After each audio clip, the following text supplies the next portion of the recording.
نبی کریم صلی اللہ علیہ وسلم نے فرمایا، راستوں پر بیٹھنے سے بچو۔ صحابہ نے عرض کیا کہ ہم تو وہاں بیٹھنے پر مجبور ہیں، وہی ہمارے بیٹھنے کی جگہ ہوتی ہے کہ جہاں ہم باتیں کرتے ہیں۔ اس پر آپ صلی اللہ علیہ وسلم نے فرمایا کہ اگر وہاں بیٹھنے کی مجبوری ہی ہے تو راستے کا حق بھی ادا کرو۔ صحابہ نے پوچھا، اور راستے کا حق کیا ہے؟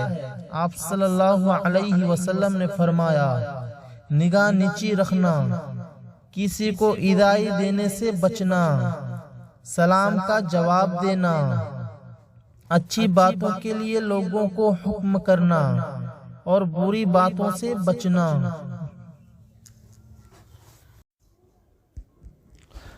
نبی کریم صلی اللہ علیہ وسلم نے فرمایا، ایک شخص راستے میں سفر کر رہا تھا کہ اسے پیاس لگی، پھر اسے راستے میں ایک کنواں ملا اور وہ اس کے اندر اتر گیا اور پانی پیا۔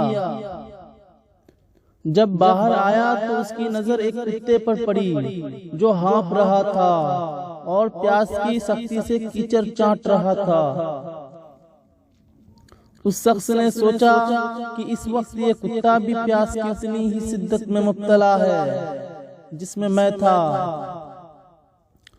چنانچہ وہ پھر کنویں میں اترا اور اپنے جوتے میں پانی بھر کر اس نے کتے کو پلایا۔ اللہ تعالیٰ کے ہاں اس کا یہ عمل مقبول ہوا اور اس کی مغفرت کر دی گئی۔ صحابہ نے پوچھا، یا رسول اللہ صلی اللہ علیہ وسلم، کیا جانوروں کے سلسلے میں بھی ہمیں اجر ملتا ہے؟ تو آپ صلی اللہ علیہ وسلم نے فرمایا کہ ہاں، ہر جاندار مخلوق کے سلسلے میں اجر ملتا ہے۔